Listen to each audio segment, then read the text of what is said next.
You know, Mia, whenever people talk about ancient Egypt, they usually imagine pyramids, golden treasures, giant statues, and mysterious tombs. Exactly, John. They think about mummies, curses, pharaohs covered in gold, maybe even gods with animal heads. But hidden inside Egypt's history, there's one story that feels completely different from everything else. A story so strange, so dangerous, that even ancient Egyptians themselves tried to erase it. And the craziest part, this wasn't the story of a foreign invader. No, this was the story of one of Egypt's own pharaohs, a king who declared war on the gods. Think about how insane that sounds. In a civilization completely built around religion, one ruler stood up and basically said, "Everything you believe is wrong." And not quietly either. He shut temples, destroyed names, changed traditions, even changed the capital of Egypt itself. Imagine waking up one morning and realizing the religion your family followed for generations had suddenly become forbidden. That fear must have been unbelievable, because in ancient Egypt, religion wasn't just belief, it was survival. People believed the gods controlled the sun, the river, the crops, even the afterlife. So when one man tried to erase those gods, people probably thought the entire universe might collapse. Tonight, we're uncovering the terrifying rise of the pharaoh who tried to erase God, the man history almost forgot forever, Akhenaten. And trust me, John, this story gets darker the deeper you go. Before we talk about Akhenaten himself, we need to understand just how deeply religion controlled ancient Egypt, because modern audiences sometimes underestimate this. Religion in Egypt wasn't separate from life, it was life. Exactly. Every single part of existence connected back to the gods somehow. If a child was born, there were prayers. If crops grew, the gods were thanked. If disease spread, people feared divine punishment. Even death itself wasn't considered the end. The Egyptians believed the soul continued into another world. And reaching that afterlife safely required rituals, prayers, offerings, and divine approval. That's why temples were everywhere. Massive temples, covered in carvings and gold, filled with priests performing sacred rituals every single day. And among all the gods, one became especially powerful, Amun. The priests of Amun became incredibly rich. Honestly, Mia, some historians believe they were almost becoming a second government. Absolutely. They controlled wealth, land, labor, politics, even influence over the pharaoh himself. Now imagine being a young prince growing up surrounded by that, watching priests gain more and more power every year. And maybe wondering, who truly rules Egypt, the pharaoh or the temples? That question may have changed history forever. Because eventually, one prince decided to challenge the entire system. The future Akhenaten was born as Amenhotep IV, and from the beginning, there was something unusual about him. Historians still argue about what kind of person he really was. And honestly, Mia, that mystery makes him even more fascinating. Some people believe he was deeply spiritual, almost like a visionary. Others think he became obsessed with his own beliefs, maybe even dangerously disconnected from reality. And then there's his appearance, because Egyptian art shows him very differently from earlier pharaohs. Yeah, and that's important.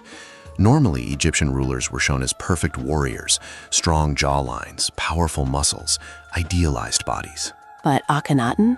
Long face, thin arms, wide hips, strange proportions. Some historians think it was symbolic. Others think he may have had a medical condition, but nobody knows for sure. What we do know is that he completely changed Egyptian art. And honestly, Mia, the artwork from his reign feels almost shocking compared to older Egyptian carvings. The future Akhenaten was born as Amenhotep IV, and from the beginning, there was something unusual about him. Historians still argue about what kind of person he really was. And honestly, Mia, that mystery makes him even more fascinating. Some people believe he was deeply spiritual, almost like a visionary. Others think he became obsessed with his own beliefs, maybe even dangerously disconnected from reality. And then there's his appearance, because Egyptian art shows him very differently from earlier pharaohs. Yeah, and that's important. Normally, Egyptian rulers were shown as perfect warriors, strong jawlines, powerful muscles, idealized bodies. But Akhenaten? Long face, thin arms, wide hips, Strange proportions. Some historians think it was symbolic. Others think he may have had a medical condition, but nobody knows for sure. What we do know is that he completely changed Egyptian art. And honestly, Mia, the artwork from his reign feels almost shocking compared to older Egyptian carvings. Now, here's where the story becomes unbelievable, because Amenhotep IV began focusing on one specific deity. The Aten, a solar disk connected to the sun. At first, it didn't seem shocking. Egypt already worshipped sun gods. That wasn't unusual. But then things escalated fast. Amenhotep IV started claiming Aten wasn't just another god. He claimed Aten was the only true god. Imagine hearing that in ancient Egypt, a civilization built on thousands of gods. People must have been stunned, priests especially. Because suddenly, the pharaoh wasn't just changing religion, he was destroying the foundation of Egyptian society. And then he did something even more shocking. He changed his own name. From Amenhotep IV to Akhenaten, meaning roughly effective for Aten. That moment changed history. This is the part where Akhenaten crossed the line from reformer into revolutionary. Because he didn't just promote Aten worship, he attacked the old religions. Temples were closed, statues destroyed, names of gods erased from monuments. And especially the god Amun. Akhenaten absolutely targeted Amun. Workers literally chiseled Amun's name out of stone walls. Imagine entire generations watching sacred symbols disappear. To Egyptians, this would have felt terrifying, almost apocalyptic. Because if the gods maintained cosmic order, what happened if people abandoned them? Would the Nile stop flooding? Would famine come? Would Egypt collapse? And honestly, Mia, many people probably believed disaster was coming. Akhenaten's next move was unbelievable. He abandoned the traditional capital entirely. And built a brand new city in the desert, a city dedicated completely to Aten. The city was called Akhenaten. Today we call it Amarna. Imagine the scale of this, an entire capital rising from empty desert sands. Palaces, temples, roads, homes, gardens, everything centered around one god. And unlike traditional Egyptian temples, Aten temples were open to sunlight because sunlight itself represented the god. The imagery was beautiful, but also eerie. Massive sun rays stretching down from the sky like divine hands. Akhenaten truly believed he was creating a new world. But while he focused on religion, something dangerous was happening outside Egypt. While Akhenaten obsessed over Aten, Egypt's empire began weakening. Foreign enemies were growing stronger. Allies begged Egypt for military help. And historians found letters from desperate rulers pleading for assistance. Some literally sound panicked, like they were screaming into the void while Egypt ignored them.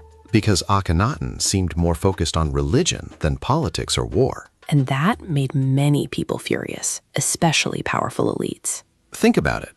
If you're an Egyptian general watching territories collapse while the pharaoh builds sun temples, resentment would explode. Exactly. And behind palace walls, enemies were likely gathering. Now we need to talk about one of the most fascinating women in ancient history, Nefertiti. One of the most iconic queens ever. Her famous bust is still world famous today. But Nefertiti wasn't just decorative royalty. She appeared beside Akhenaten constantly. Sometimes almost as an equal, which was highly unusual. Some historians believe she was deeply involved in the religious revolution, maybe even helping shape it. And their artwork together feels strangely intimate compared to older Egyptian art. You see family scenes, kissing, children playing, moments of tenderness. It feels shockingly modern, almost human. But then, Nefertiti suddenly disappears from records. And historians still debate what happened. Did she die, lose power, rule secretly? Nobody knows for sure. As years passed, Egypt became increasingly unstable. And ordinary people were caught in the middle. Imagine growing up praying to many gods your entire life, then suddenly being told all of them are false. That would create confusion, fear, anger. And unlike modern societies, religion in Egypt wasn't optional. It shaped everything. Birth, marriage, death, the afterlife, the entire meaning of existence. So when Akhenaten tried to erase the old gods, Many Egyptians probably felt like reality itself was collapsing. And eventually, the resistance became impossible to ignore.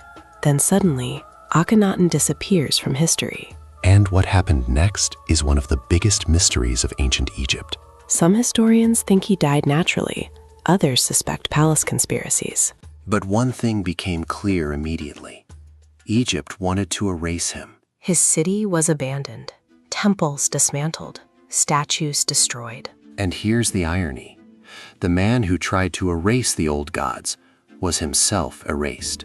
That is one of the most chilling reversals in history. After Akhenaten came a young ruler the world would later know very well. Tutankhamun, the famous boy king. But originally, his name was Tutankhaten, connected to Aten. Then his name changed to Tutankhamun, meaning the old gods had returned. That single name change tells us everything. Egypt was reversing Akhenaten's revolution completely. The priests came back, the temples reopened, the old gods reclaimed power. And Akhenaten became almost a forbidden memory. For centuries, Akhenaten was nearly forgotten. His monuments destroyed, his statues smashed, his achievements buried beneath sand. It was almost as if Egypt itself wanted to pretend he never existed. And honestly, Mia, that tells us how dangerous his ideas were considered. Because civilizations don't erase ordinary rulers like this. No, they erased threats. Now here's the question historians still debate today. Was Akhenaten the world's first true monotheist? Some scholars believe he created the first major religion focused on one god. And that idea is mind-blowing, because centuries later, monotheistic religions would dominate huge parts of the world. Judaism, Christianity, Islam. So people naturally ask, did Akhenaten influence later religious history? There's no clear proof, but the similarities are fascinating. One God, universal creator, divine light, religious exclusivity. For a pharaoh living over 3,000 years ago, those ideas were astonishingly radical. What makes Akhenaten's story so powerful is that it isn't just about religion.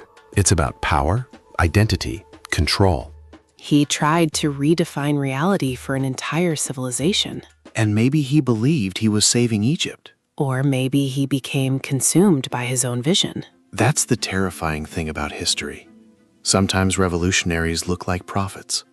Sometimes they look like tyrants. And sometimes they become both. Imagine standing in Egypt thousands of years ago, watching temples burn, hearing old prayers vanish, seeing a king declare there is only one God. It would have felt like the end of the world. Akhenaten tried to erase the gods of Egypt. But history erased him instead. And yet somehow, thousands of years later, we're still talking about him. Which means maybe he never truly disappeared after all. Because the most dangerous ideas in history